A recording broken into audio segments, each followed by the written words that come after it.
in business administration, and later on I received a master's degree in computer science. I've worked for a lot of large companies and small companies. I've taught on the university level. I am currently the chairman of the board of directors for the Linux Professional Institute, which is an organization that certifies systems administrators for free software. And I think of myself these days more or less as a consultant, the person who helps people understand about free software and how to use it. And in some ways, I am an unteacher, because I feel that people have been taught how to use proprietary software over the last 25 years. And we really need to unteach that issue of buying software and then trying to solve problems with it. I am a very pragmatic person. I believe in trying to use the best solution for the problem at hand. And most importantly, I've been both a vendor, trying to produce software and get it to the customer, and I've been a customer waiting for the vendor to try and produce that software. I usually show this particular slide to people because these are all people who have used free software to sometimes make a huge amount of money, other times simply to solve the problems that they have. And I'm not going to go over all of them. I will just go over one of them in particular in the upper right-hand corner.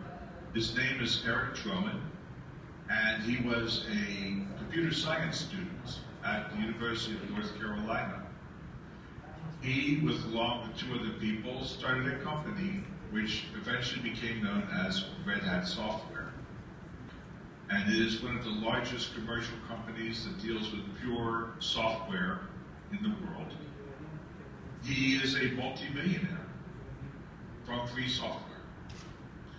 And so for the people to say you cannot make money with free software, every single person on this page is an example of how that is not true.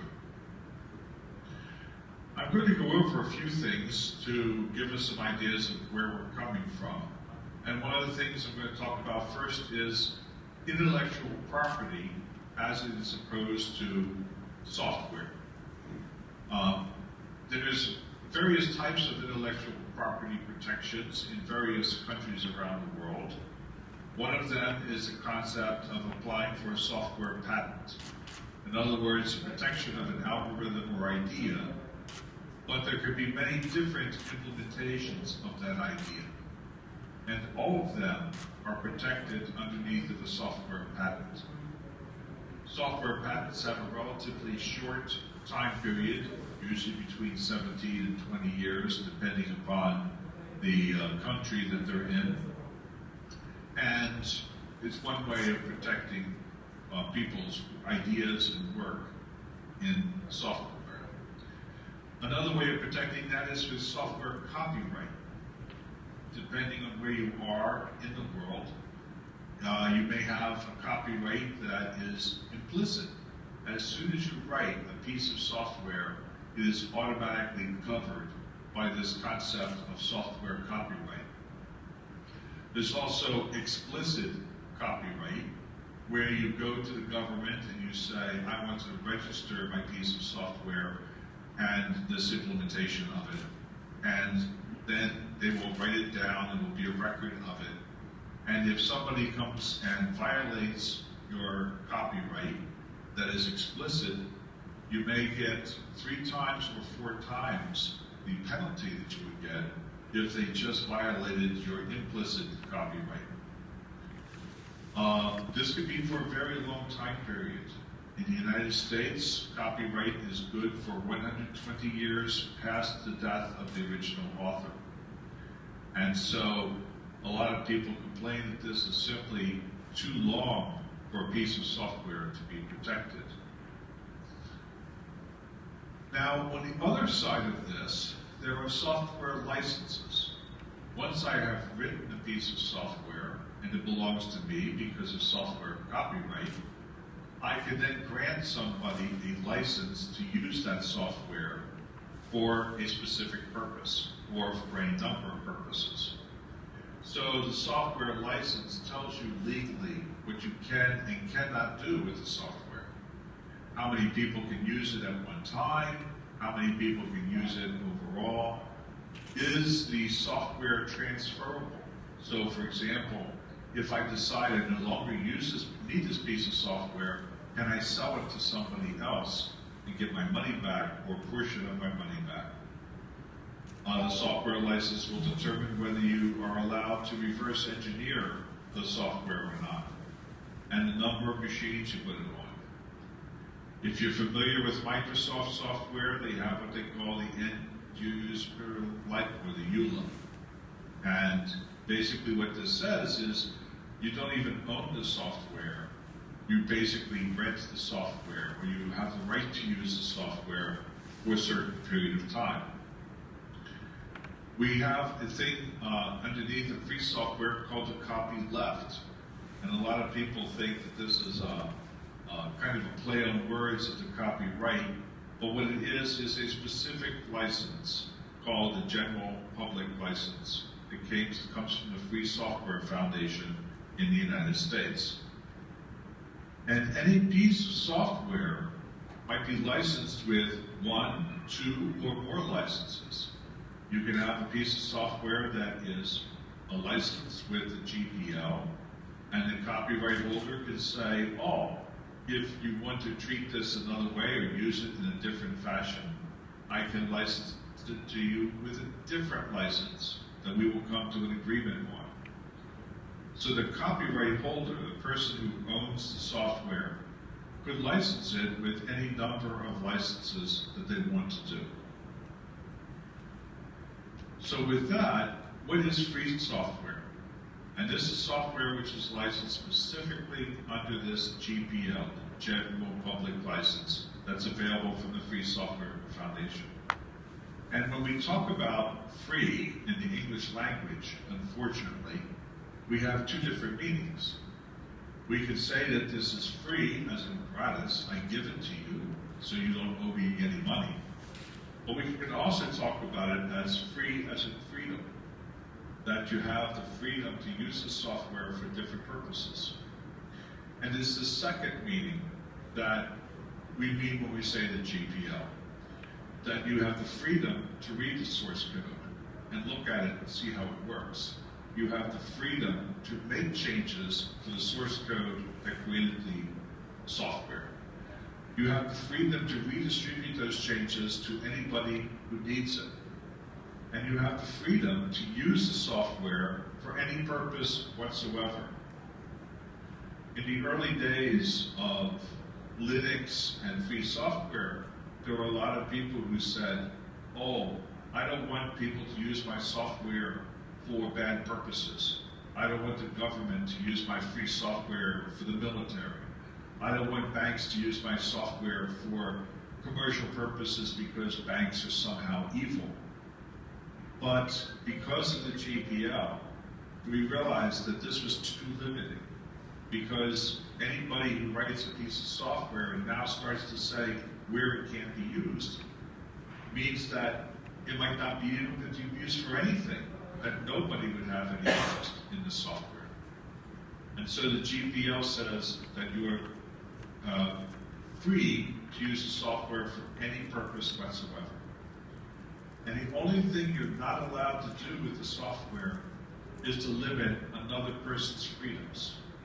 And what this means is, if I take a piece of software that is licensed to me under the GPL, and I change it, I give it some different purpose, and then I create a binary-only version of it, and do not distribute my changes, that is in violation of the GPL.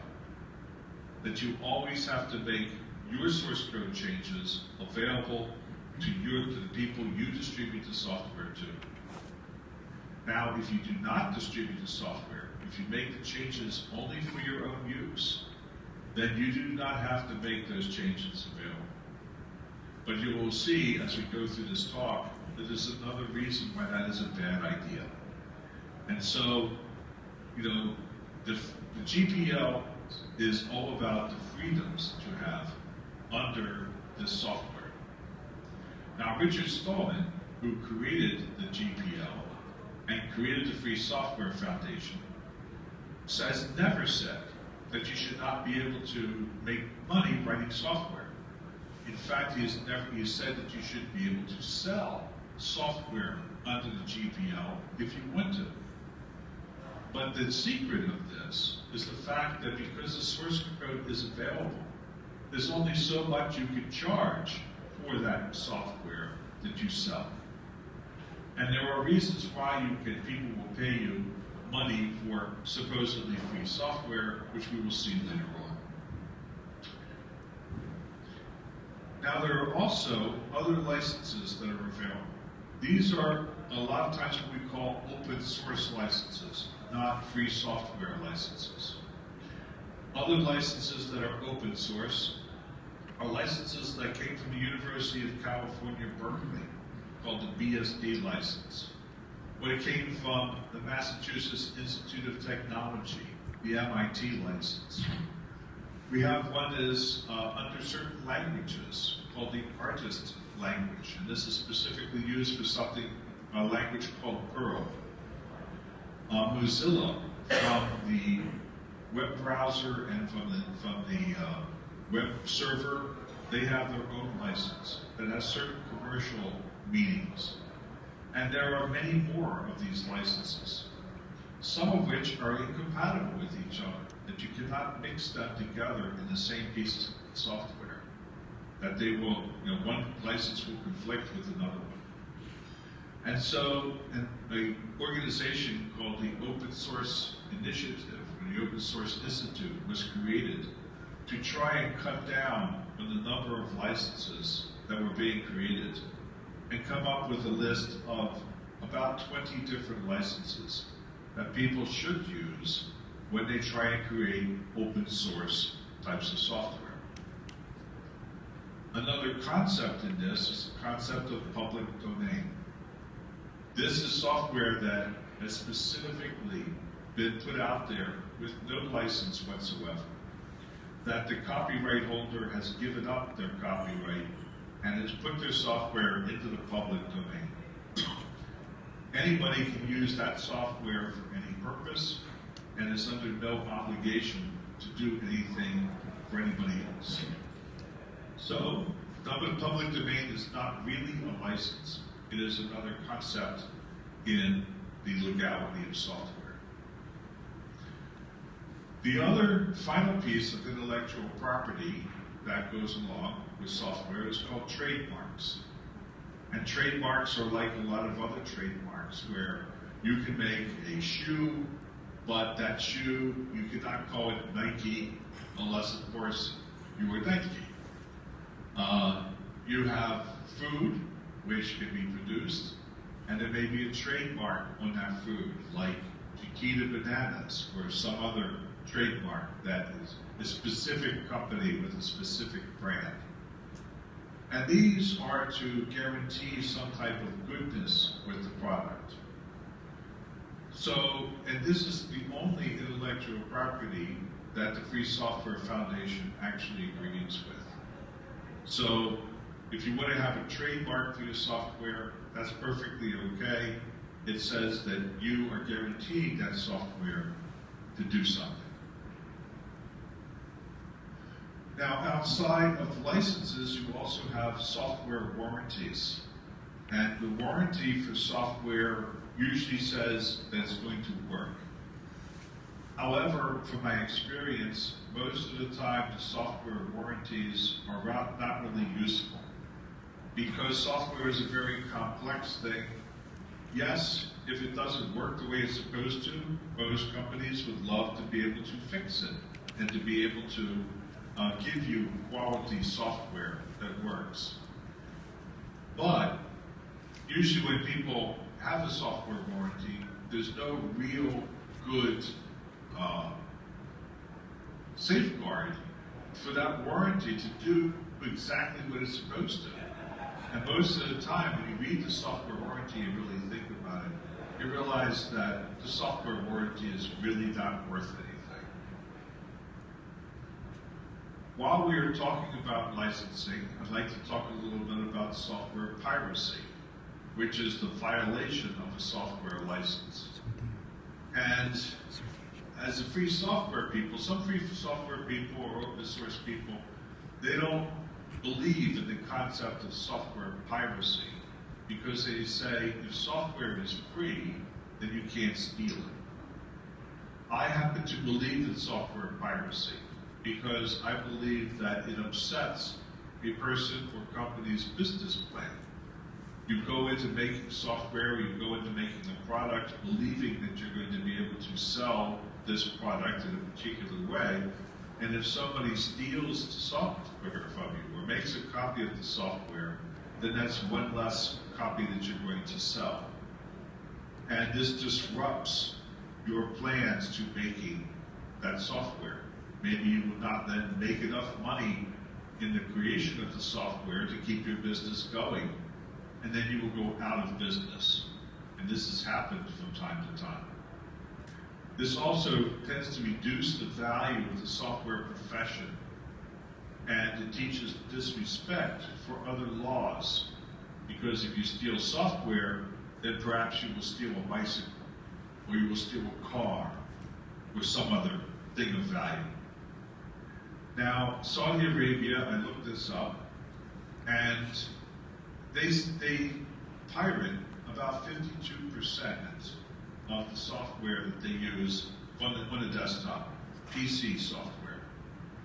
If it's software for the server, like Oracle databases or things like that, then the software piracy rate goes down because those pieces of software are worth more money, and there's typically more tracking of that particular piece of software to cut down on the stealing.